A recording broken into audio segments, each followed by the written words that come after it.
안녕하세요. 한 주 잘 보내셨죠? 오늘은 5.15 과정 4주차 진행 시간입니다. 그래서 지난주에서 입지론 계속 말씀을 드리는데, 여러분 요약집 63페이지를 보세요. 요약집 63페이지 보시면, 이번 챕터 상업 입지론이다. 여기서부터 오늘 설명을 좀 드리도록 하겠습니다. 상업 입지론은 상권이 어떻게 형성되는가, 이를 설명하는 모형들이다. 이 생각하시고, 처음 상업 입지론도 여러 가지가 있어요. 그런데 그 중에 시험에 출제되는 건 주로 4가지다. 이렇게 보시면 되겠습니다. 자, 먼저 크리스탈러의 중심지 이론이라는 게 있습니다. 다음은 레일리의 소매인력 법칙,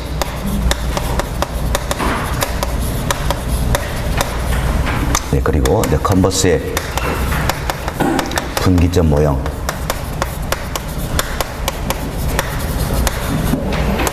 다음은 허프의 확률적 상권 모형,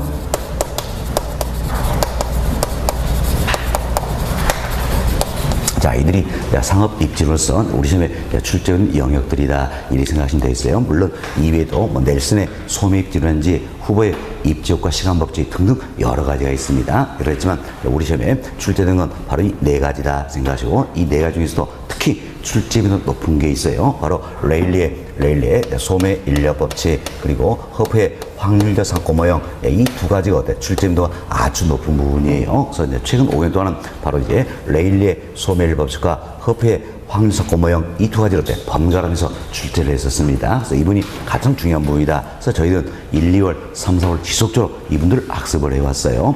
그리고 간혹 잠시 출제가 되어 있는 게 바로 이제 크리스탈의 중심지론, 컨버스의 분기점 모형이다 생각하시고, 본 과정에서는 4가지를 다 말씀을 좀 드리도록 하겠습니다. 자, 먼저 크리스탈의 중심지론이에요. 크리스탈의 중심지론 생각합시다. 최소 요구치라는 게 있습니다. 최소 요구치와 재화의 도달 범위다, 또는 재화의 도달 거리다 배울 수 있는데, 최소 요구치와 재화의 도달 범위, 이걸 고려해서, 그래서 도시의 기능이라든지 규모, 분포, 수, 이를 설명하고 있는 모형이다. 이렇게 생각하시면 되겠어요. 먼저 우리가 용어부터 정리해야 되겠죠.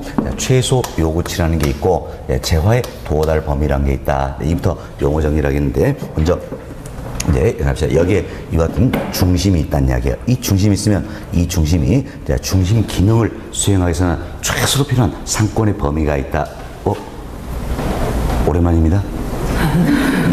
이 중심이 있으면 이 중심 기능을 유지하기 위해서 최소로 필요한 상권의 범위가 있다. 바로 이분만큼은 최소로 필요한다라는 이야기예요. 이처럼 중심 기능을 수행해서 최소로 필요한 상권의 범위, 이걸 가리켜서 우리가 이제 최소 요구치다 이렇게 표현하는 겁니다. 최소 요구치다. 다음은 이 중심으로부터 재화를 어디까지 도달시킬 수 있느냐, 이 문제에 있기 때문에 아주 쉽게 하면 어디까지 배달시킬 수 있느냐 이렇게 생각하시면 되겠어요. 그래서 그럼 이제 이 중심으로부터 여기까지 재화 도달이 가능하다는 이야기예요. 그럼 이 분이 뭐가 되는 겁니까? 재화의 도달 범위다 할 수 있겠죠. 그럼 보세요.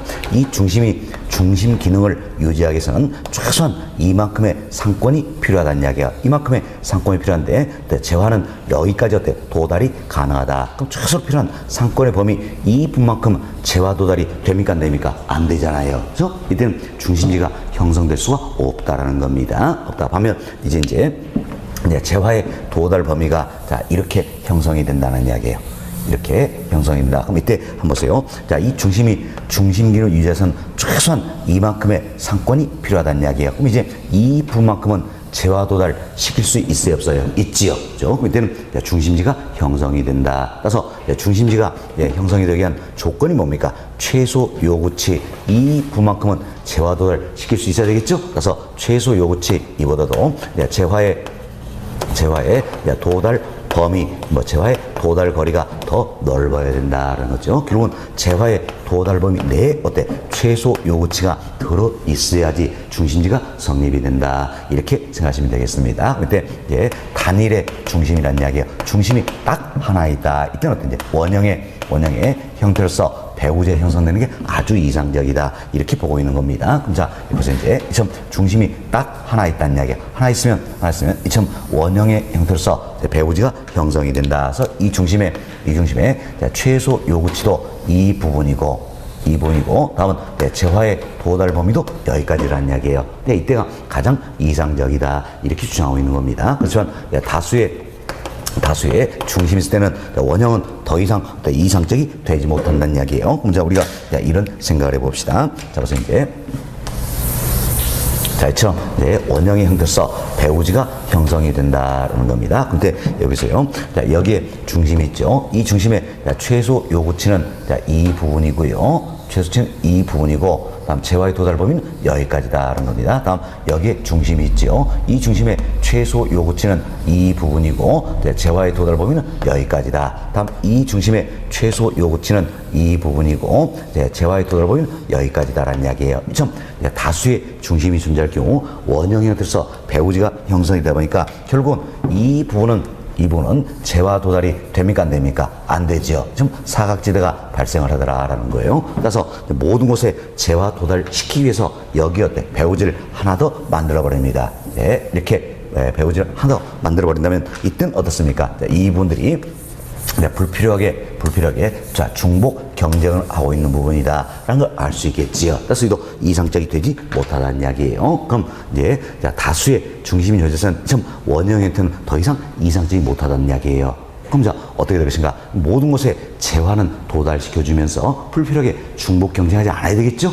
어떤 형태로 배우 형성이 이상하게 크리스탈라가 굉장히 고민을 했습니다. 물론 크리스탈은 수학적으로 풀었어요. 하여튼 크리스탈라가 굉장히 고민을 했어요. 고민하다가 안 떠오르니까 어느 날은 산에 올라갔습니다. 산에 올라가면서 이제 계속 이것만 생각하고 있는 겁니다. 그러다 아차 실수하여 벌집을 건드려 버렸어요. 그럼 벌들이 날아올 거 아니에요. 그죠? 그럼 벌 피하기 위해서 고개를 딱 숙이는 순간 벌집이 보이더란 이야기예요. 물론 문헌에 한다면 크리스탈라가 산에 올라갔다 벌집을 건드려 이런 기록 없어요. 하여튼 이런 기록은 없고요. 하여튼 그 벌집 보니까 정육각형이더란 이야기예요. 정육각형이다. 그래서 이처럼 이제 정육각형의 형태가 된다. 이렇게 보시면 되겠습니다. 자, 이 그림이 상당히 안 그린 그림이에요. 그렇지만 오늘은 정말 잘 그려주고 있습니다. 지금. 그죠? 역시 좋은 나오니까 그림도 아주 잘 그려지는 거예요. 그래서 하도 이게 여러분 연습에 그려보세요. 잘 그려지는가. 하도 안 그려져가지고 따로 제가 멘트까지 다 준비해놨어요. 이 그림이 잘 안 그려지면 이런 말씀 드리려고 해요. 그리고 이게 정육각형으로 보면 마음이 정말 선한 사람이고, 이게 정육각이 안 보이면 어떠세요? 마음이 시커멓다고. 그죠? 정육각형으로 보입니까? 안 보입니까? 보이죠? 오늘은 물론 잘 그렸으니까 이런 할 필요 없었어요. 하여튼 좋습니다. 정육각형이 돼서 배우지가 형성이 된다. 그럼 잡으세요. 여기에 이 중심이 있겠죠? 이 중심의 최소 요구치는 이 부분이에요. 이 부분이고, 다음 재화의 도달 범위는 여기까지다라는 겁니다. 자, 이 중심의 최소 요구치는 이 부분이에요. 이 부분이고 재화의 도달 범위는 여기까지다. 이 중심의 최소 요구치는 이 부분이고, 이제 재화의 도달 범위는 여기까지다라는 이야기예요. 우리가 이렇게 생각한다면 모든 곳에 재화 도달 다 시킬 수 있겠지요. 그리고 불필요하게 중복 경쟁 없이 있어요, 없어요? 없다라는 겁니다. 이처럼 다수의 중심이 형성이 됐을 때는 이때는 어때? 정육각형의 모습으로서 배우제 형성된 것이 이상적이다. 이렇게 해서 여러분들 이분 결론만 이해하시면 되는 겁니다. 그래서 이제 쉽게 말씀드리기 위해서 제가 이제 수학적 푸는 게 아니라 이런 말씀을 드렸던 거예요. 여튼 결론만 이해하세요. 단일의 중심이다. 이때는 원형의 형태로서 배우지가 형성된 이상적이고, 다수의 중심이 존재한다면 이때는 정육각형의 모습으로서 배우지가 형성된 것이 이상적이다. 이렇게 생각하시면 되겠습니다. 됐습니다. 다음은 여기 보세요. 여기에 하나의 중심이 있죠? 하나의 중심인데 이 중심을 우리 흔히 저차 중심이다. 이렇게 이야기합니다. 저차 중심이다. 그리고 이와 같은 저차 중심을 모아가지고 더 넓은 배우지를 갖는 이처럼 더 넓은 배우지를 갖는 자 이와 같은 중심이 있다는 이야기예요. 또 이쪽도 마찬가지죠. 참 더 넓은 배우지를 갖는 중심이 있다는 겁니다. 이 중심을 우리가 이제 중차 중심이다 이렇게 이야기합니다. 다음 중차 중심을 모아가지고 이렇게 또 연결시키면 되겠죠. 더 넓은 배우지는 중심이 있다는 이걸 우리가 이제 고차 중심이다 이렇게 표현한 겁니다. 참 중심성의 상대적 크기에 따라서 저차 중심, 중차 중심, 고차 중심으로 나뉘어진다는 이야기예요. 이때 크리스탈의 중심은 바로 핵심의 내용이 바로 이 내용이에요. 저차 중심과 고차 중심을 비교하는 내용이다 이렇게 생각하시면 되겠어서 우리는 편의상 이렇게 생각합시다. 자, 이 하나의 중심을 어때? 저차 중심이다. 그리고 이 같은 저차 중심을 연결해서 좀 더 넓은 배우지라는 중심을 어때 우리가 만들어봤지요. 이걸 어때 고차 중심이다 이렇게 보잖아요. 그래서 우리는 이제 저차 중심과 고차 중심 이 두 가지만 어때 생각으로 비교를 한번 해보자라는 겁니다. 그래서 이제 자 여기서 이제 고차 중심과 저차 중심을 비교를 해보자라는 겁니다. 먼저 자, 최소 요구치의 범위가 되겠습니다. 자, 여기 보세요. 자, 여기에 저자 중심의 최소 요구치의 범위는 바로 이 부분이 되겠지요. 이 부분이다. 반면 자, 여기에 고차 중심의 최소 요구치 범위는 어때? 이 부분이다. 할 수 있겠죠. 따라서 최소 요구치는 어디가 더 넓습니까? 고차 중심이다. 이렇게 보시면 되겠어요. 그래서 고차 중심이 최소 요구치는 더욱더 넓다. 그럼 저차 중심은 상당히 어때? 좁다. 이렇게 보시면 되겠습니다. 다음 재화의 도달 범위가 되겠습니다. 자, 먼저 저차 중심입니다. 여기는 저차 중심의 재화의 도달 범위는 여기까지죠. 그러면 자, 여기에는 고차 중심의 재화의 도달 범위는 어때? 여기까지다. 라는 걸 알 수 있겠지요. 그럼 재화의 도달 범위는 어디가 더 멀리 형성됩니까? 고차. 이렇게 보시면 되죠. 그래서 고차 중심 재화의 도달 범위가 더욱더 멀다. 저차 중심은 어때? 가깝다. 이렇게 보시면 되겠어요. 다음 중심지 간의 거리가 되겠습니다. 자, 여기 보세요. 여기는 저차 중심과 저차 중심의 거리는 어때? 이 부분이 되겠지요. 다음은 고차와 고차 간의 거리는 어때? 자, 여기는 고차와 여기는 고차의 거리는 어때? 이렇게 되겠지요. 따라서 중심의 거리는 어디가 더 멀리 형성됩니까? 고차와 고차다. 이렇게 보시면 되겠어요. 그래서 고차 중심 여기가 더 멀다. 저차 중심은 어때? 가깝다. 이렇게 보시면 되겠습니다. 자, 다음은 중심지가 수행하는 기능이에요. 자, 고차 중심은 최소 요구치의 범위도 더 넓고 재화의 도달 범위도 어때? 더 멀다는 이야기예요. 그래서 더욱더 복잡하고 다양한 기능을 수행하게 된다. 이에 비해서 저차 중심은 어때? 비교적 단순한 기능을 수행하게 된다. 이렇게 보시면 되겠습니다. 다음 중심지의 수가 되겠습니다. 수. 자, 여기 보세요. 이처럼 저차 중심이 여러 개 모여서 하나의 중차 중심이 되는 거죠. 또 중차 중심이 여러 개 모여서 하나의 고차 중심이 된다는 겁니다. 결국 저차에서 고차에 이를수록 중심의 수는 증가할까요? 감소할까요? 감소한다는 이야기예요. 감소해서 감소한다서 사실 피라미드형이다. 이렇게 지금 설명을 하고 있는 것이다. 이렇게 보시면 되겠어요. 됐습니다. 자, 이렇게 해서 저희들이 이제 저차 중심, 고차 중심을 비교해봤습니다. 그런데 여러분들이 이제 아주 쉽게 이런 생각하시면 되겠어요. 자, 고차 중심이다. 이런 표현이 나오면 뭘 떠오르시니까 이마트 이걸 떠오르세요. 이마트. 그것 때문에 홈플러스는 안 되냐? 됩니다. 그래요. 하여튼 이마트 이걸 떠오르시고 저차 중심이다. 그럼 동네는 슈퍼 이걸 생각하지 않는 이야기예요. 이렇게 생각하시면 전혀 어려운 게 아니에요. 자, 벌써 이제 먼저 최소 요구치 범위입니다. 자, 이마트와 슈퍼 어디가 더 넓을까요? 이마트. 다음 재화의 도달 범위 어디가 더 멀까요? 이마트. 다음 중심지 간의 거리란 이야기예요. 그럼 보세요. 이마트와 이마트 사이의 거리와 슈퍼와 슈퍼 사이의 거리 어디가 더 뭡니까? 이마트와 이마트다. 할 수 있겠죠? 다음 어디가 더 다양한 품목을 취급합니까? 이마트. 그래서 더욱더 복잡 다양하다 할 수 있겠지요. 다음 이제 이마트의 수와 슈퍼의 수를 비교하자는 이야기예요. 그럼 슈퍼의 수가 훨씬 더 많겠죠?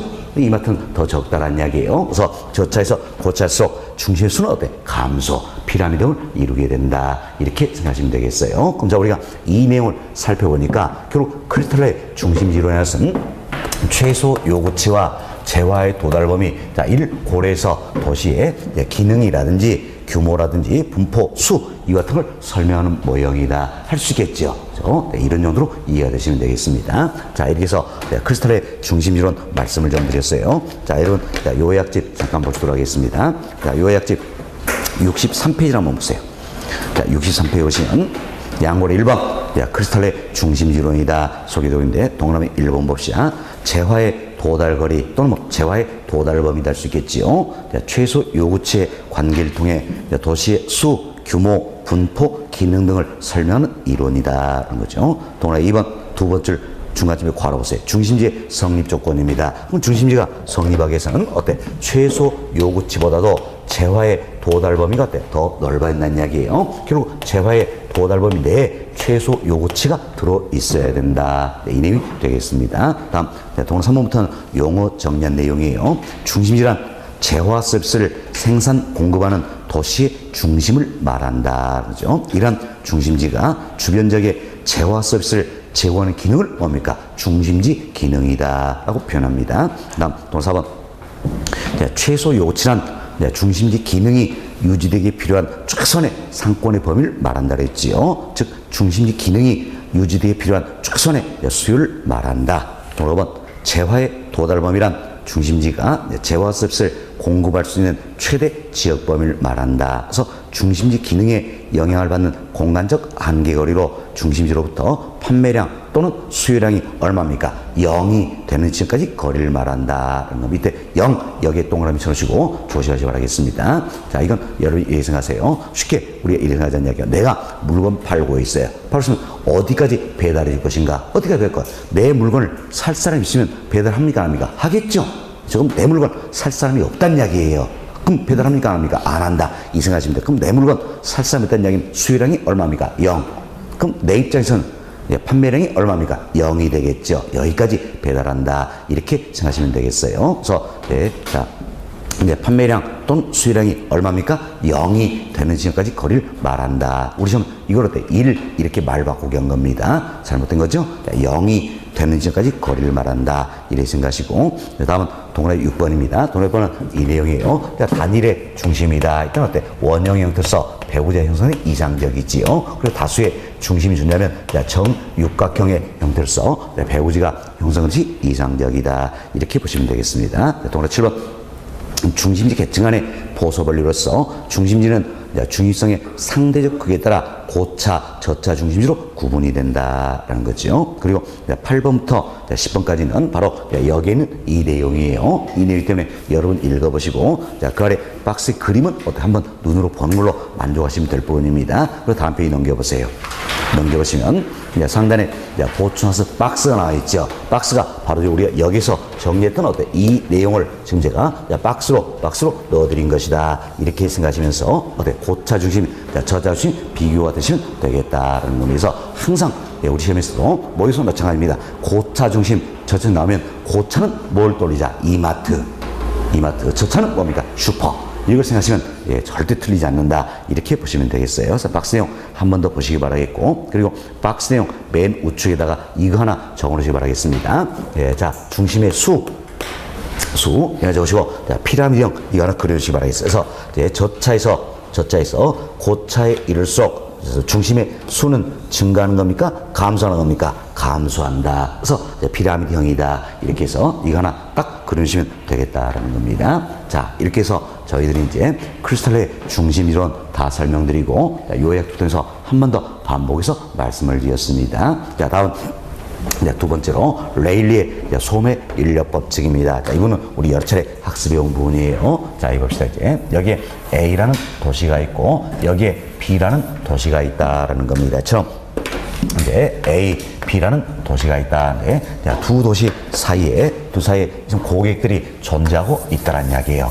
두 사이에 고객들이 존재하고 있는데 이 고객을 A 도시도 요인할 수 있고 B 도시도 요인할 수 있다. 이때 상권의 경계가 어떻게 형성될 것인가? 자, 이걸 설명하는 모형이 바로 그러니까 레일리의 소멸력 법칙이다라는 겁니다. 자, 그럼 보세요. A 도시도 여기는 고객을 요인할 수 있고 B 도시도 여기는 고객을 요인할 수가 있다는 이야기예요. 얼만큼 요인할 것인가? 자, 요인할 수 있는 힘이 있다냐, 힘. 이 힘을 가리기 위해서 우리가 요인력 이렇게 표현하는 겁니다. 요인력이다. 그럼 자, 요인한다는 이야기는 뭡니까? 잡아당긴다 이런 뜻이지요. 잡아당겨서 뉴턴의 중력 모형을 활용해서 자, 요인력은 어떻게 산답니까? 크기에 비례한다라는 이야기죠. 크기에 비례하고 자, 거리에 제곱에 어때? 반비례한다. 이 원리를 활용을 하고 있다는 거죠. 정확히 기억하셔야 됩니다. 자, 요인력은 어떻게 됩니까? 크기에는 비례한다. 다음 거리에 뭡니까? 제곱에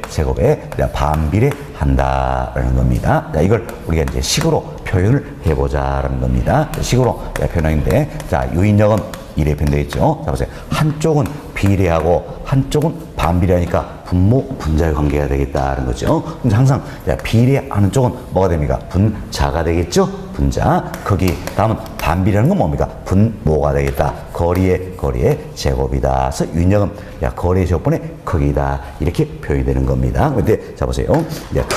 크기가 크면 클수록 그래서 어때? 요인력은 커진다. 할 수 있겠죠. 그래서 요인력은 크기가 어때? 비례한다는 겁니다. 다음 거리는 어때? 가까울수록 요인력은 어때? 커지겠죠. 그래서 거리와 요인력은 어때? 반비례한다. 그래서 거리 제곱에 반비례한다. 이렇게 생각하시면 되겠어요. 자, 이 공식은 무조건 암기하셔야 될 내용이에요. 무조건 암기사항이다. 이렇게 생각하시고, 자, 요인력은 어떻게 됩니까? 거리의 제곱분의 크기가 된다. 이렇게 보시면 되겠어요. 거리 제곱분의 크기가 된다는 겁니다. 사실 우리가 지금 학습하고 있는 레일리의 소매 인력 법칙이다. 이 부분과 허프의 확률적 상권 모형이다. 이분들이 계산 문제를 써보시면 굉장히 출제가 자주 된 부분이요. 사실 최근 5년 동안 이 두 가지를 어떻습니까? 반복적으로 계속 번갈아가면서 계산 문제 때 출제했던 내용들이에요. 그럼 공식을 다 알고 있어야 되는 거지요. 그런데 레일리의 공식이 따로 있어요. 따로인데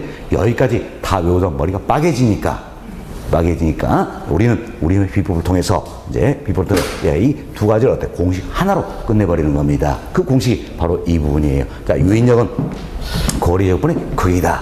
이거 하나로 우리가 끝내버리자. 그래서 이 공식 무조건 외우셔야 된다라는 겁니다. 자, 이때 레일리는 크기를 뭘로 고려했습니까? 레일리는 크기를 뭘로 고려했습니까? 인구수로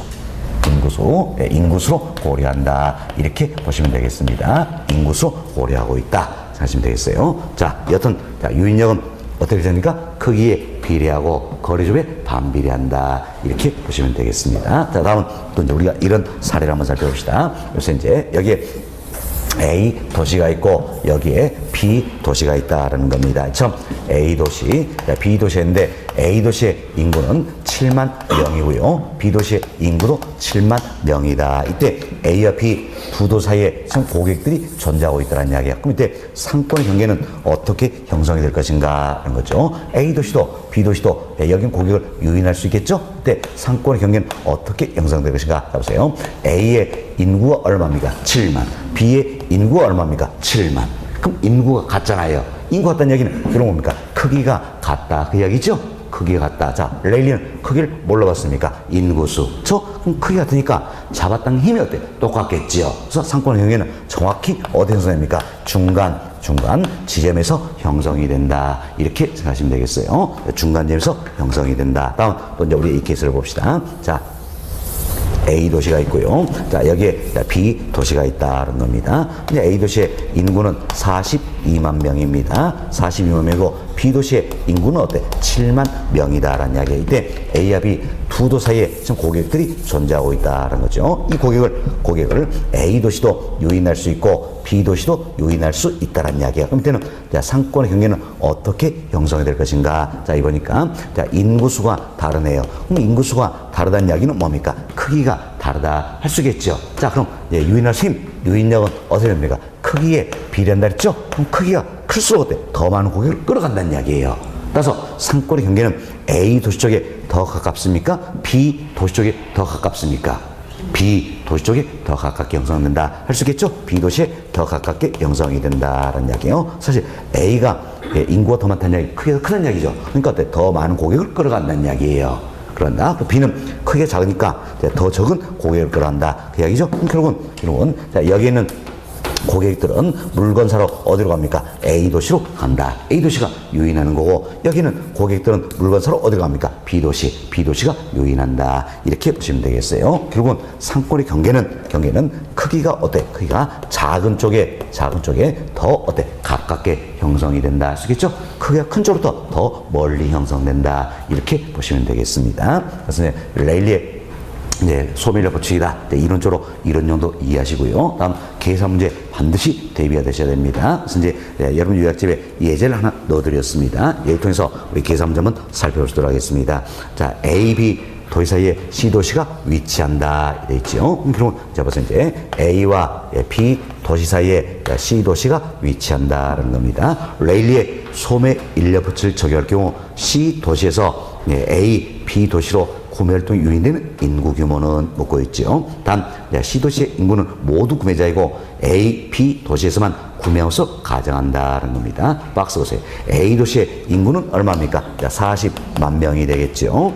B 도시의 인구는 어때? 10만 명이 되겠다는 겁니다. C 도시의 인구는 어때? 5만 명이다라는 거죠. 다음 C 도시와 A 도시와의 거리는 어때? 10km가 되겠고, 다음 C 도시와 B 도시 간의 거리는 얼마입니까? 5km다. 이렇게 주어졌죠? 그럼 주어진 조건만 우리가 고려를 하자라는 겁니다. 그런데 자 보세요. 자, A 도시도 C 도시의 고객을 유인할 수 있어요, 없어요? 있지요. 자, B 도시도 C 도시의 고객을 유인할 수가 있다라는 이야기예요. 그럼 자, C 도시의 인구 5만 명에서 5만 명 모두 구매자를 했어요. 모두 구매자고 A 도시와 B 도시에서 어때? 물건을 산다. 그 이야기예요. 그럼 이 같은 가정하에서 A 도시가 C 도시의 인구 5만 명 중에 몇 명을 유인하고, B 도시가 C 도시 인구 5만 명 중에 몇 명을 유인할 것인가? 이걸 구하라는 문제예요. 구하라. 그럼 자, 먼저 우리는 A도 유인할 수 있고 B도 유인할 수 있기 때문에 A와 B의 유인력을 계산해야 되겠죠? 그럼 이제 A의 유인력을 계산하자. 항상 유인력은 어때? 레일이 모였다면 어떻게 됩니까? 거리의 제곱분의 크기라 그랬지요. 그럼 거리가 얼마예요? 10의 제곱분의 크기는 뭘 구합니까? 인구수. 40만이다. 이렇게 보시면 되겠어요. 자, 이 값 계산하면 되겠죠. 자, 얼른 계산기 한번 활용해 봅시다. 40만 나누기 10의 제곱이니까 100이 되겠죠? 만약에 10의 제곱이다. 100이 안 떨어질 때 10으로 2번 나눠준다. 이 생각하시면 되겠습니다. 그래서 40만 나누기 100 하시면 얼마 나옵니까? 4천. 결국 A의 유인력은 어때? 4천이다라는 걸 계산해냈어요. 다음은 B의 유인력 계산을 해봅시다. 똑같은 이유로 하시면 되겠죠? 레일리 모이니까 유인력 어떻게 된다? 거리의 제곱분의 크기란 이야기예요. 거리는 얼마입니까? 5가 되겠죠? 5의 제곱분의 크기는 인구수 얼마입니까? 10만 명이 되겠다라는 겁니다. 자, 그럼 이 값 계산하시면 되겠죠? 계산해 봅시다. 10만 나누기 5의 제곱이니까 25가 되겠죠? 얼마입니까? 4천. 그럼 결국은 A의 유인력도 4천이고 B의 유인력도 4천이다라는 걸 알았습니다. 자, 그럼 A가 몇 명의 고객을 유인할 것인가 라는 거죠. 그럼 자, 보세요. 전체는 어떻게 됩니까? A와 B의 유인력의 합이 되겠죠. 이 중에 A가 얼마나 유인하느냐. 자, 이렇게 풀어버리면 되겠지요. 그럼 자, A와 B의 유인력의 합은 얼마입니까? 4천에 4천 나니까 8천이 되겠지요. 자, A의 유인력은 얼마입니까? 4천.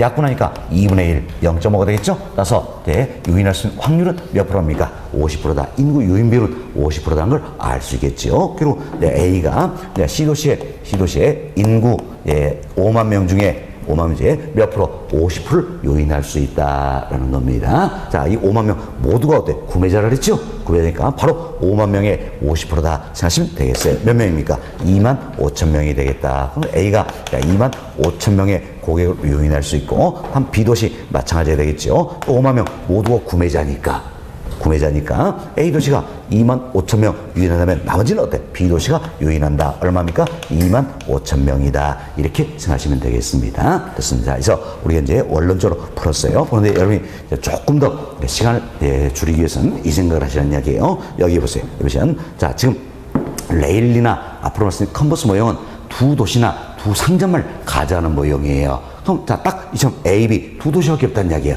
두 도시밖에 없기 때문에 A의 유인력과 B의 유인력이 4천으로 똑같다면, 자, 유인이 똑같다면, 유인이 똑같다면, 자, 유인할 수 있는 확률도 똑같겠지요.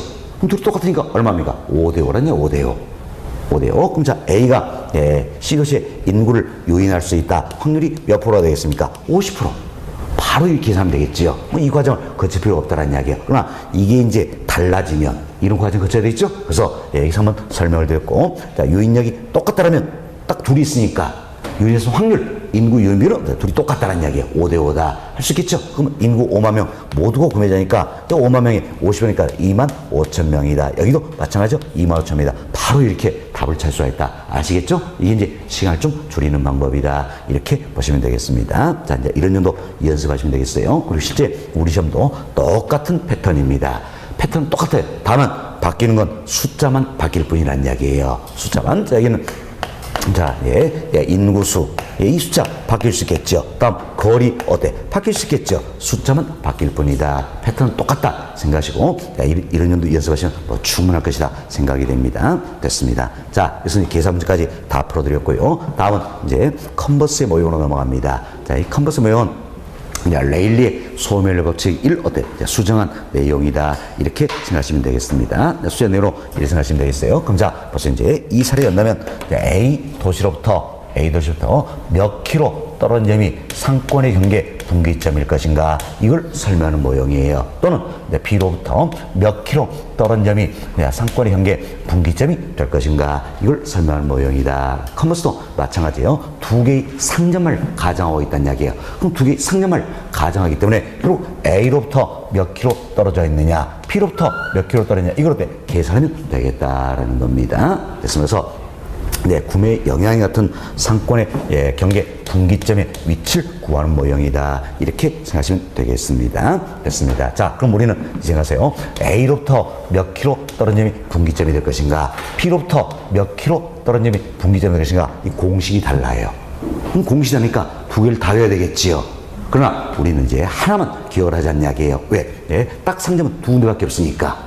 그러니까 딱 하나만 기억하자. 우리 항상 그래서 A로부터 분기점 구하는 공식이다. 이것만 기억하는 겁니다. 자, A로부터 분기점 구하는 공식이다. 기억해서, 자, A로부터 몇 킬로 떨어진 점이 분기점이다. 이걸 구해냅니다. 구해내면 전체 거리를 알기 때문에 B로부터 몇 킬로 떨어진 점이다. 구할 수 있어요? 없어요? 있죠? 있죠. 근데 A로부터만 우리가 구하자는 겁니다. 근데 A로부터 몇 킬로 떨어진 점이 상권의 경계 분기점 될 것인가? 그럼 1이 구하시면 되겠습니다. 자, 1 플러스, 자, A로부터, 그러니까 A가 기준이 되겠죠? 상승 기준은 분모값이에요. A의 면적에 대한 B의 면적이다라는 겁니다. 여기에 제곱근을 취해주고요. 분자는 A에서 B까지 어때? 거리다. 이렇게 생각하시면 되겠어요. 자, 이렇게 해서 A로부터 분기점을 구한다는 겁니다. 안타깝지만 역시 공식은 암기사항이에요. 됐습니다. 자, 그럼 이제 우리가 분기점 구하는 연습을 한번 하시도록 하겠습니다. 자, 65페이지 상단에 예제가 나와 있죠. 어떤 한 도시 쇼핑센터 A와 다른 한 도시에 쇼핑센터 B가 있다는 겁니다. 결국 쇼핑센터 A와 B가 있다. 그럼 상점이다. 이 생각하시면 되겠죠. 두 쇼핑센터 갈 거리는 8km다. 그럼 A와 B 간의 거리는 어때? 8km다. 주어져 있죠. 다음 A의 면적은 1000제곱미터고 B의 면적은 9,000 제곱미터다라는 겁니다. 컨버스의 분기점 모에 따른 두 쇼핑센터의 상권의 경계선 어디인가? 결국 어떤지 상권의 경계 분기점의 위치를 구해보자라는 거. 우리 항상 뭘 기준으로 했습니까? A를 기준으로 하자는 이야기예요. A를 기준해서 이 공식을 그대로 대입하시면 되겠죠. 됐죠? 자, 1 플러스 A를 기준하니까 A 면적이 분모값이 되겠죠? 얼마입니까? 1000. 자, 그리고 B 면적은 얼마입니까? 9,000. 여기에 제곱근이 되겠다. 그리고 분자는 A에서 B까지 거리 8km가 되겠습니다. 이 값을 계산하면 되겠어요. 이 값을 계산할 때는 항상 우리는 제곱근 이걸 먼저 풀어야 되겠죠? 제곱근을 먼저 풀어야 되는데 1000분의 9000이니까 약분하면 얼마 됩니까? 9가 되겠죠? 그럼 결국은 9의 제곱근 이걸 계산하면 되겠죠? 얼마입니까? 3이 되겠지요. 9의 제곱근이 3이다. 이게 안 떠오른다는 이야기예요. 그럼 어떻게 하셨어요? 이제 여름 계산기에 9 누르세요. 9 누르고 계산기 보시면 루트 있잖아요. 루트. 그럼 루트 한번 눌러보세요. 누르시면 화면에 얼마 나옵니까? 3 나오죠? 이렇게 해서 제곱근 값은 계산하면 되겠다라는 겁니다. 그렇습니다. 그럼 분모값 다 계산했죠? 이 값이 3이 되기 때문에 1에 3 더하니까 얼마입니까? 4. 그리고 분자는 8이 되겠죠. 4분의 8이니까 얼마예요? 2다라는 겁니다. 그럼 결국 우리는 지금 뭘로부터 구했습니까? A로부터 구했다는 이야기예요. 그럼 결국 A로부터 상권의 현계 분기점은 얼마 떨어져 있다는 이야기예요. 2km 떨어져 있다는 걸 알 수 있겠지요. 그럼 이렇게 해서 A로부터 2km다. 이걸 찾아냈다는 이야기예요. 그래서 여러분들이 일단 모의고사나 실제로는 보기를 보시라는 이야기예요. 보기 1, 2, 3, 4 보시면 A로부터 이렇게 나와 있으면 당연히 A로부터는 몇 킬로입니까? 2km다. 이걸 찾으면 되겠지요. 그러나 여기에 이제 함정을 만들어낸 이야기예요. 이제 문제에서 보기 보니까 B로부터 나왔네. B로부터. 그럼 B로부터면 어떻게 생각하면 되겠어요? A로부터 2km 떨어졌으니까 당연히 전체 거리가 얼마입니까? 8이잖아요. 8이니까 그럼 결국 B로부터는 몇 킬로 떨어진 점이 상권의 경계 분기점이 될까요? 6km다. 알 수 있겠죠? 6km. B로부터는 6km다. 이렇게 해서 보기에서 찾으시면 되겠다는 겁니다. 아시겠죠? 그래서 우리는 이제 공식 두 개를 다 외우려면 머리가 빠개지니까 무조건 A로부터 상권의 현계 분기점이 얼마 됐어야 이 공식 하나만 기억하셔서 A로부터 분기점을 구해낸 다음에 이제 보기를 보시고 A로부터 묻느냐 B로부터 묻느냐 여기 따라서 답을 선택하시면 되겠다. 아시겠죠? 이렇게 보시면 크게 문제가 없을 겁니다. 자, 그래서 저희 컨버스의 분기점 모형 여기까지 말씀을 드렸어요. 그런데 잘 보세요. 레일리의 소매 인력 법칙이나 컨버스의 분기점 모형 이 같은 경우에는 두 도시 또는 두 상점을 가정을 하고 있다는 이야기예요. 그렇죠? 그래서 이제 두 도시다, 두 상점이다. 이 같은 경우에는 레일리나 컨버스 모형이 아주 적합한다는 이야기예요. 그렇지만 구매 중심이 여러 곳에 있는 대도시의 경우에는 이 모형을 적용하는데 한계가 있다라는 겁니다. 한계가 있다. 그래서 이제 이걸 극복하기 위해서 나오게 된 모형이 있죠. 나오게 된 모형이 바로 뭐가 됩니까? 허프의 확률적 상권 모형이다. 이렇게 생각하시면 되겠어요. 그래서 이제 허프의 확률적 상권 모형은 구매 중심이 여러 군데 있는 이런 대도시의 쇼핑 패턴에 적합한 모델이다. 이렇게 보시면 되겠습니다. 자, 보세요. 레일리나 컨버스 모형에 문제가 있다 그랬지요. 레일리, 컨버스 모두가 뭡니까? 두 도시 또는 두 상점을 가정하고 있다는 이야기예요. 그래서 구매 중점이 여러 군데 있는, 백화점 여러 군데 있는 대도시는 적용하는데 한계가 있다. 이 극복에서 나오게 된 게 바로 뭡니까? 허프의 확률적 상권 모형이다. 이렇게 생각하시고, 허프의 모형은 대도시의 쇼핑 패턴에 적합한 모델이다. 이렇게 보시면 되겠어요. 또한 허프는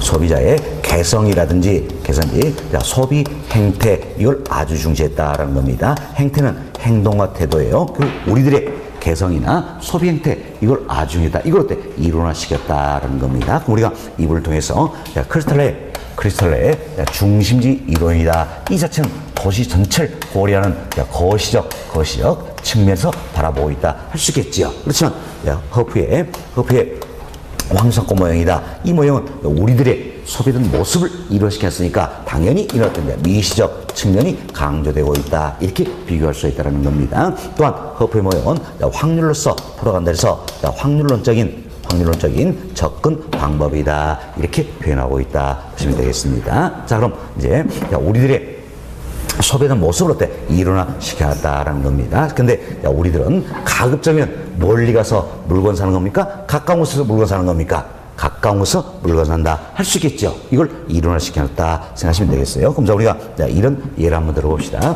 여기서 여기에 A 상점이 있다라는 겁니다. A 상점, 여기에 B 상점이 있다라는 거죠. 흔히 이제 우리 시험에서도 뭐 상점 이렇게 표현도 하고 쇼핑센터다 또는 대형 할인점이다, 뭐 백화점 다양하게 표현될 수 있겠죠. 이제 상점 이렇게 생각합시다. 자, 그래서 이제 A 상점이 있고 B 상점이 있다. A 상점의 매장의 규모는 5,000제곱미터입니다. B 상점도 매장의 규모가 5,000제곱미터라는 이야기예요. 그럼 나는 어디에 있을 것인가? 예, 자, 여기에 있습니다. 그래서 A 상점까지는 10km, B 상점까지는 20km 떨어져 있다는 겁니다. 그럼 매장의 규모가 같아요. 그럼 중심이 크게 같다는 이야기예요. 이때는 나는 물건 사러 멀리 갑니까? 가까운 곳으로 갑니까? 가까운 곳으로 간다. 쓰겠죠? 그래서 여기 나는 물건 사러 어때? A 상점으로 간다. 그리고 A 상점이 여긴 고객을 요인한다. 할 수 있겠죠. 이게 우리들의 모습이라는 이야기예요. 그렇습니다. 그러면 또 이제 자, 이런 경우가 있겠죠. 자, 여기에 A 상점이 있고요. 다음 여기에 이제 자, B 상점이 있다라는 겁니다. 자, A 상점의 매장 면적은 5,000제곱미터고요. B 상점의 매장 면적은 2만 제곱미터라는 겁니다. 그런데 나는 어디에 있을 것인가? 정확히 중간 지점에 있다는 이야기예요. 정확히 중간 지점에서 A까지도 10km, B까지도 10km 떨어져 있다는 겁니다. 그럼 여기는 내가 물건 사러 이제 어디로 갈 것인가? 한번 생각해 보세요. 거리가 같다면 예, 더욱더 예, 규모가 커서 다양한 품목을 취급하고 있는 비상령 가겠죠. 중심이 큰 곳으로 가게 된다는 거죠. 처럼 매장의 면적이 같다. 중심이 크게 같다면 거리가 가까운 쪽으로 가겠죠. 반면 거리가 같다면 더욱더 규모가 커서 다양한 품목을 취급하고 있는 비상점으로 가겠다. 그렇게 해서 비상점이 여기는 고객을 어때? 요인하게 된다. 이렇게 생각하시면 되겠어요. 그래서 다음 이제 이 경우를 한번 봅시다. 자, 여기에 A 상점이 있고, 자, 여기에 이 같은 B 상점이 있다라는 겁니다. 자, A 상점 매장 면적은 5,000제곱미터가 되겠습니다. 다음 B 상점 매장 면적은 자, 2만 제곱미터다. 그럼 나는 어디에 있을 것인가? 여기에 있다는 이야기예요. 여기에 있다. 그래서 A 상점까지는 10km, B 상점까지는 20km 떨어져 있다는 겁니다. 이때 물건 사러 어디로 갈 것인가 생각해 보자는 이야기예요. 만약에 첫 번째 케이스처럼 매장의 규모가 같다더라면 거리가 어때? 가까운 쪽으로 하겠지요. 그럼 규모가 다르더라는 이야기예요. 다음 두 번째 케이스처럼 거리가 같다라면 규모 큰 쪽으로 하겠죠. 그럼 거리가 다르더라는 이야기예요. 그럼 여기 나는 어떻게 할 것인가? 그래서 이제 사실 이 매장의 규모에 차이가 있다는 얘기는 취급하는 품목에 차이가 있다는 뜻이에요. 그래서 A는 상대적으로 매장의 규모가 작죠. 그래서 우유, 담배, 맥주 이 같은 편의품을 취급하고 있다는 겁니다. 그럼 왜 또 하필이면 우유, 담배, 맥주입니까? 우리 시험에 이렇게 나왔어요. 우리 시험에 나온 사이가 지금 이야기 드리는 겁니다. 다음 B는 매장의 면적이 더 넓죠? 예, 규모도 크다는 이야기에서 우유, 담배, 맥주, 편의품뿐만 아니라 냉장고라든지 디지털 TV, 선매품도 취급을 하고 있다는 이야기예요. 그럼 자 보세요. 여긴 내가 단지 우유만 사러 간다는 이야기예요. 그럼 우유만 사러 해서 굳이 멀리까지 갈 필요 있어요? 없어요? 없죠? 가까운 곳으로 간다는 이야기예요. 그러나 여긴 내가 냉장고 사기 위해서는 거리가 멀더라도 반드시 어디로 가야 됩니까? B 상점으로 가야 되겠죠? 그럼 자, 결국 여긴 나는 물건 사기에서 A 상점을 갈 수도 있지만 B 상점을 갈 수도 있다는 이야기예요. 결국 이 사례라면 A 상점도 여기는 고객을 요인할 수 있겠죠. B 상점도 여기는 고객을 요인할 수가 있다는 이야기예요. 사실 A 상점은 매장의 면적이 좁아서 비교적 단순한 품목을 취급하고 있지만 거리가 어때? 가깝기 때문에 고객을 요인할 수 있는 거고, B 상점은 비록 거리는 멀지라도 매장 규모 커서 더욱더 다양한 품목을 취급했으니까 고객을 요인할 수 있어요? 없어요? 있다라는 거죠. 그럼 이 사람이니까 A도 B도 어때? 고객을 요인할 수 있다. 이렇게 보시면 되겠습니다. 그럼 이때 고객을 요인할 수 있는 힘이 있겠죠. 요인력이다. 자, 요인력은 역시 마찬가지예요. 요인한다. 잡아당긴다서 중력을 활용하는 거죠. 크기에 비례하고 거리에 제곱에 반비례한다. 이 원리를 활용을 하고 있다. 그러나 레일리와 약간 차이가 있습니다. 자, 이제 허프는 크기를 뭘로 볼 것인가? 바로 매장의 규모, 매장의 면적으로 보고 있다. 그리고 허프는 이제 거리 마찰계수라는 개념을 도입했다는 이야기예요.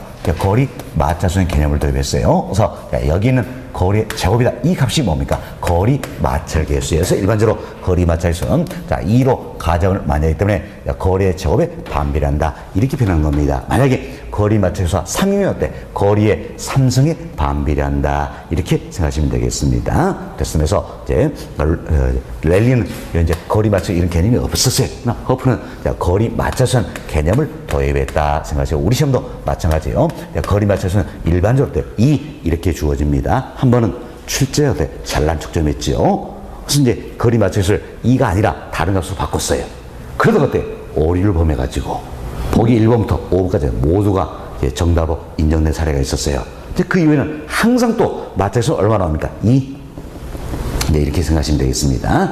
거리 마찰계수는 일반적으로 2로 가정을 많이 한다. 그럼 자, 우리가 이 내용을 토대로 거리 마찰계수는 2라고 가정하고 식을 만들어 보자는 이야기야. 그럼 식을 만들면 바로 이 식이 되겠죠? 요인력은 어떻게 됩니까? 거리의 제곱분의 크기가 된다. 쓰겠죠? 다만, 이제 허프는 크기를 뭘로 고려했으니까 바로 이제 매장의 면적이다. 매장 규모 이걸로 고려했고 허프는 거리 마찰계수라는 개념을 도입했다라는 겁니다. 거리 마찰 계수라는 개념을 도입했다. 그래서 일반적으로 거리 마찰은 2로 가정한다. 그럼 결국 이 값이 뭐가 되는 겁니까? 거리 마찰 계수가 되는 것이다. 이렇게 보시면 되겠어요. 만약에 거리 마찰계수가 3이라면 어때? 거리의 3승분의 어때? 크기가 된다. 이렇게 생각하시면 되겠습니다. 됐습니다. 이렇게 이해하시면 되겠어요. 그래서 랠리나 허프 다 마찬가지예요. 자, 유인력은 어떻게 됩니까? 거리의 제곱분의 크기다. 다만 랠리는 크기를 뭐로 봅니까? 인구수. 허프는 매장의 규모다 생각하시고 다음 허프는 거리 마찰계수라는 개념을 도입했다. 이 값이 뭐가 되는 거다? 거리 마찰계수다. 이렇게 생각하시면 되겠습니다. 됐습니다. 자, 그럼 우리 이 내용을 생각하시면서 자, 그럼 이제 A 상점이 여기 온 고객을 얼마나 요인할 것인가 한번 살펴보자는 이야기예요. 그럼 자, 보세요. 이제 A 상점도 요인할 수 있고 B 상점도 요인했으니까 요인력 먼저 계산해야 되겠죠? 그럼 이제 A 상점의 요인력입니다. 우리 거리 마찰계수는 2로 가정했습니다. 자, 그럼 거리는 얼마입니까? 10이 되겠죠? 10에 마찰수 2니까 제곱. 다음 매장 면적 5,000이 되겠다. 자, 이 값 계산하시면 되겠어요. 자, 이 값 계산해 보세요. 자, 5,000 나누기 100 하면 얼마 나옵니까? 50 나오죠? 50이다라는 걸 알 수 있겠죠. 다음, 자, B 상점의 요인력 계산합시다. 거리 얼마입니까? 20. 마찰수는 1로 했으니까 제곱. 다음에 매장의 면적은 어때? 2만이다. 자, 이거 계산합시다. 자, 2만 나누기 20의 제곱은 얼마입니까? 400이에요. 이게 안 떠오르면 20으로 돼. 두 번 나누자 그랬죠? 나누자. 이렇게 생각하시면 되겠어요. 자, 그럼 얼마 나옵니까? 50. 자, 그럼 우리는 이제 또 이를 살 수 있겠지요. 자, 이제 A가 얼마나 자, 고객을 유인할 것인가. 유인할 수 있는 확률 한번 구해보자는 이야기예요. 자, 확률 한번 구해보자. 그런데 확률은 어떻게 구하면 되겠습니까? A도 요인할 수 있고 B도 요인할 수 있으니까 A와 B의 요인력의 합에 대한 A의 요인력이다. 할 수 있겠죠. 그렇죠? 그래서 A가 요인할 수 있는 확률 구한다는 이야기예요. 구한데 다만 여기 보세요. 지금 우리가 A, B 딱 두 개의 상점이 있다는 이야기. 두 개의 상점인데 둘이 어때? 요인력이 같다는 이야기예요. 그럼 요인력이 같으면 요인할 수 있는 확률도 어때? 똑같겠죠? 얼마 됩니까? 5대 5다. 할 수 있겠죠? 그럼 A가 고객을 유인할 수 있는 확률이 얼마입니까? 50%. 50%. 좀 확률이 50%가 된다라는 이야기. 이 확률 50%. 이 자체가 결국 뭐가 되는 겁니까? 시장 점유율이 되는 것이다. 이렇게 보시면 되겠어요. 시장 점유율이라서 A 상점이 고객을 유인할 수 있는 확률이 있다는 이야기. 확률이 뭐가 되는 거다? 시장 점유율. 그렇죠? 우리는 시장 점유율로 몇 프로라는 겁니까? 50%. 자, 일동에서 몇 명의 고객을 유인할 수 있을 것인가? 이용객 수. 이용객 수라든지 또는 어때?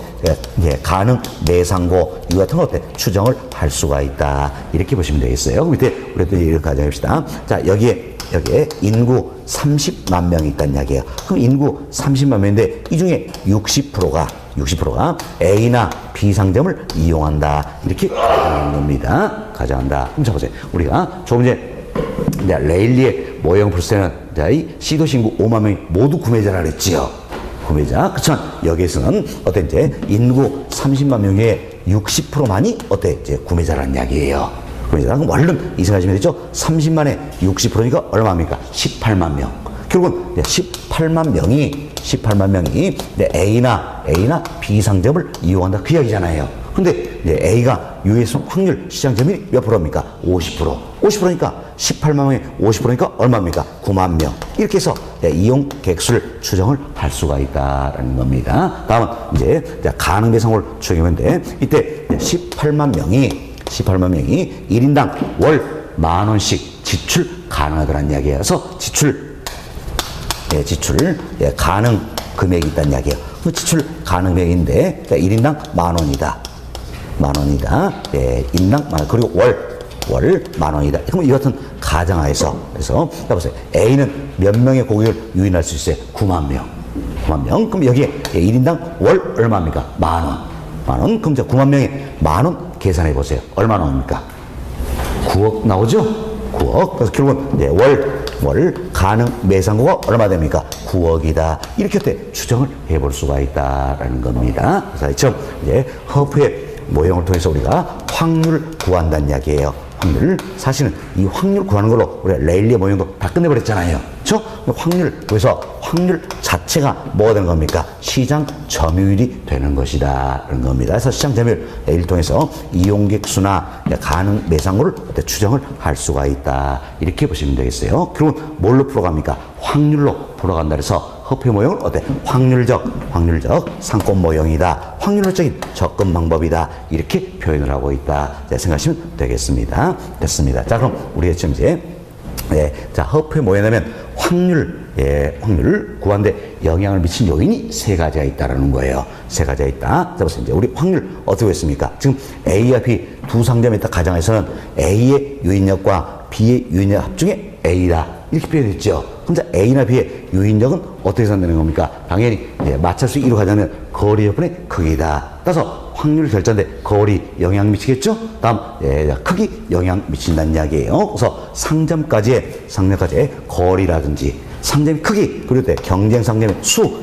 여기에 의해서 확률이 결정되어진다는 겁니다. 사실은 우리 지금 A, B 두 상점에 있다 가정을 했습니다. 만약에 이제 소비자들은 이곳으로부터 더 멀리 떨어져 있어요. 그럼 더 멀리 떨어져 있지만 더욱더 규모가 큰 자, 이처럼 C 상점이 있다는 이야기예요. 그럼 어때? 더욱더 규모 크다는 이야기는 더욱더 다양한 품목을 쥐고 있다는 거지요. 따라서 여긴 소비자들은 C 상점으로 물건 사러 갈 수 있어요, 없어요? 있죠. 그럼 이때는 확률이 어떻게 되됩니까? 바로 A와 B와 C 유인력의 합중에 A의 유인력이다. 이렇게 결정이 되겠지요. 지난 시험은 이렇게 물어본 겁니다. 자, 그래서 경쟁 상점의 수 이 자체도 확률에 영향을 미칠 수 있어요, 없어요? 있다. 그래서 허프 뭐냐면 확률은 뭐에 결정됩니까? 상점의 크기, 상점까지의 거리, 경쟁 상점의 수 여기서 결정이 되어진다는 건 우리 유학집은 쇼핑센터 이렇게 나와 있죠? 상점 생각하셔도 되는 겁니다. 이렇게 이해하시고 다음 우리가 이 모습을 보니까 구매 중심점이 여러 군데 있는 대도시에도 적용할 수 있어요, 없어요? 있죠? 확률을 풀어가니까 적용할 수가 있다. 그래서 대도시의 쇼핑 패턴에 적합한 모델이다. 이렇게 보시면 되겠습니다. 됐습니다. 이 정도 이해하시고 저희 지금까지는 이제 우리들은요 가급적 가까운 곳에서 물건 산다. 이 같은 가정하에서 이야기를 듣는 겁니다. 다음은 우리 또 이야기합시다. 내 집에서 나와가지고 5분 거리에 슈퍼가 있습니다. 편의점이 있다는 이야기예요. 그리고 내 집에 나와서 10분 거리에 이마트가 있습니다. 이마트. 그럼 이때 항상 거리가 가깝다 해서 슈퍼 가는 겁니까? 경우에 따라서는 슈퍼 지나치고 이마트 가는 겁니까? 슈퍼 지나치고 이마트 갈 수 있죠? 허프는 이걸 이렇게 표현했어요. 슈퍼는 저차 중심이다. 이마트는 고차 중심이라는 데서 적당 거리에 고차 중심이 있으면 인근의 저차 중심을 거리가 가깝다서 반드시 선택합니까? 지나칠 가능성이 커집니까? 지나칠 가능성이 커진다. 이렇게 허프는 주장했다. 이렇게 생각하시면 되겠어요. 자, 이 내용들이 여러분 유학집 65페이지 양월 4번 여기에 나와 있는 내용이에요. 그래서 양월 4번 한 번씩 자, 허프의 확률력 상권 모형이다. 이름도 아주 다양하게 표현되고 있는 겁니다. 중심지론이다. 확률 모델이다. 다양하게 표현되고 있다. 생각하시고 자, 동그라 1번 이제 구매 중점이 여러 곳에 존재하는 대도시의 쇼핑 패턴을 결정한 모형이다. 그래서 이제 레일리와 컨버스의 모형의 어떤 문제점을 극복했다. 이렇게 보시면 되겠습니다. 다음 동그라 2번 확률론적인 접근 방법이었지요. 다음 동그라 3번, 4번 읽어보시고 동그라 5번 적당 거리에 고차원 중심이 됐으면 인근의 저차 중심지를 반드시 선택합니까? 지나치는 겁니까? 지나칠 가능성이 커진다. 이렇게 보시면 되겠습니다. 다음 동그라 7번 상권 내 모든 상점의 소비자 유인력은 자 그럼 여기 보세요. 이제 A, B, C 상점이 있다. 그럼 A 상점, B 상점, C 상점 다 마찬가지라는 이야기예요. 상권 내 모든 상점의 유인력은 어때? 크기에 비례하고 거리 제곱에 반비례한다. 마찬가지로 2로 가정했을 때 거리 제곱에 반비례한다 할 수 있겠습니다. 그래서 공식을 꼭 기억하셨죠. 유인력은 어떻게 됩니까? 마찰수 2로 가정한다면 거리 제곱분의 크기가 된다. 이렇게 보시면 되겠습니다. 동그라 8번 자, 소비자 유인력은 상점의 규모가 어때? 클수록 거리는 어때? 가까울수록 커진다. 이렇게 보시면 되겠지요.